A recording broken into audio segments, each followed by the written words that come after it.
This video is going to be a little different from my others, in that I'm going to focus on one story instead of three. Now to begin, everyone knows what a crawlspace is, whether you have one or you don't. An unoccupied narrow space within a home between the ground and the first floor, usually in place of a basement and used for storage. Usually the scariest things you'd find in a crawlspace would be rodents or giant spider crickets jumping at you.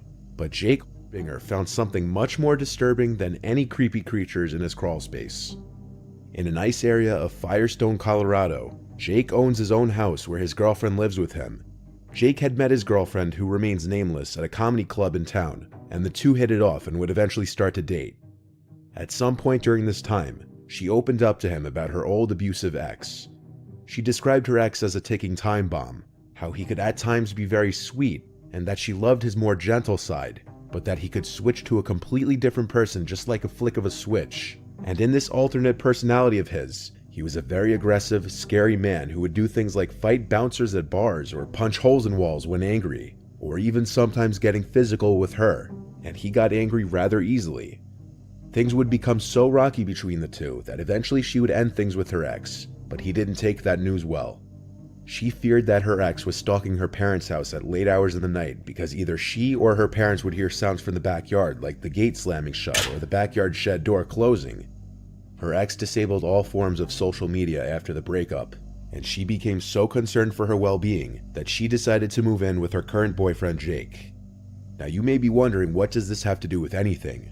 Well, on one regular night that Jake's girlfriend wasn't in the house with him, he was in his living room when he heard noises from in the crawlspace.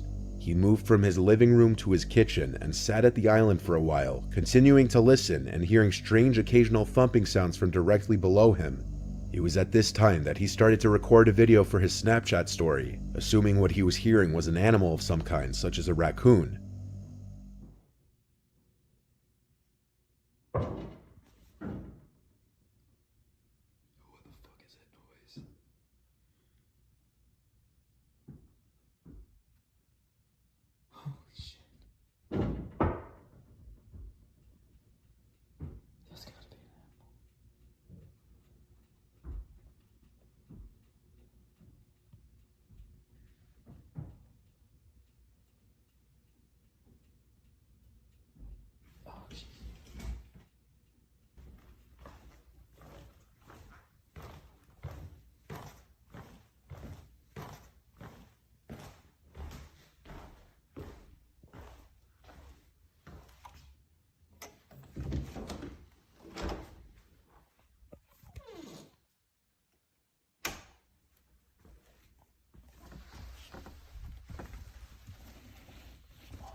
As he enters his crawlspace, he stops recording for a second so that he could take another video with the flash on so that he could navigate the crawlspace.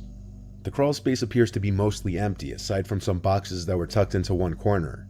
Jake says when he saw these boxes this way, he was confused because he didn't remember leaving them that way.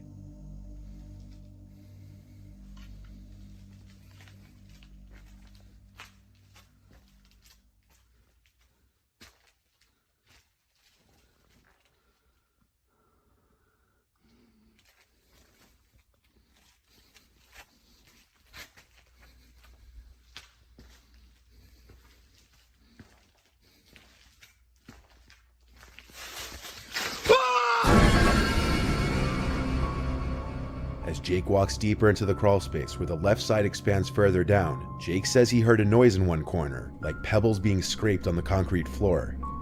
As he heard the noise, he turned to the corner, where he saw the terrifying sight of a hunched over man dressed in all black. who was hiding in the corner behind a wall, now getting up and approaching Jake. Jake's scream sounded like a legitimate scream from somebody witnessing something as disturbing as an intruder hiding in their crawl space and then basically lunging at them. The video cuts out seconds later, as being that it was a Snapchat video. Once he let go of the record button, the video stopped. At this point, Jake explained that he ran back to the ladder of the crawl space, and as he climbed up, the man grabbed his foot and tried to pull him down. But Jake managed to kick his way out of the grip and slam the crawl space door in his face. Unfortunately, the door to the closet, which contained the crawl space door, didn't have a lock. So Jake's first instinct was to run to the kitchen and grab the biggest knife, then lock himself inside the bathroom. He heard the closet door open and then footsteps come over to the bathroom door, and then the man on the other side of the door try the doorknob. Not knowing what kind of weapons the person might have had, Jake didn't engage the intruder in a fight.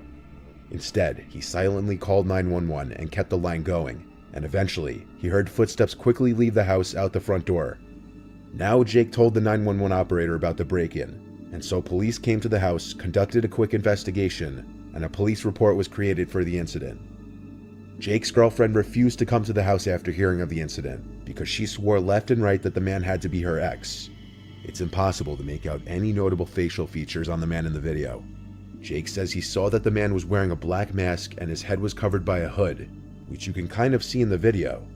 Jake also described the man to have a very tall-looking, intimidating stature, despite his hunched-over posture in the crawl space. Jake's girlfriend's ex was a very tall man, and upon watching the video, she swears it looks just like his body. Of course, this is just speculation on her part. And without solid evidence, legally they don't have much of a leg to stand on as far as pressing charges. In the video though, loud thumping and hammering type sounds could be heard in the beginning. And after investigating, Jake found that the intruder had ripped through some of the insulation of the crawl space and had been hammering at some of the wood in the ceiling of the crawl space, and also some of the pipes. It's unknown why he was doing this. It was also discovered that the key that the couple hides in one of their sheds outside was missing, which already revealed how the intruder got inside, and might insinuate that the man who broke in had his eyes on the house for a while. Jake changed the locks on the door that same day, but his girlfriend has yet to return to that house, worried that it's now being stalked by her crazy ex-boyfriend. Jake has installed the Ring doorbell camera recently, and on several occasions, he's gotten a notification from his Alexa device that there's someone at his front door, but there's never anybody actually there. Not visibly, at least. While there isn't any solid evidence as to who the intruder was, it may be a strong possibility that it is in fact her ex-boyfriend. What started as a guy simply trying to get a funny Snapchat story of what he assumed to be a raccoon in his crawl space turned into something much more horrifying. The start of a nightmare, even. Jake said he would keep me updated on the matter, so if any new information comes up, I'd consider making a follow-up if you guys would be interested.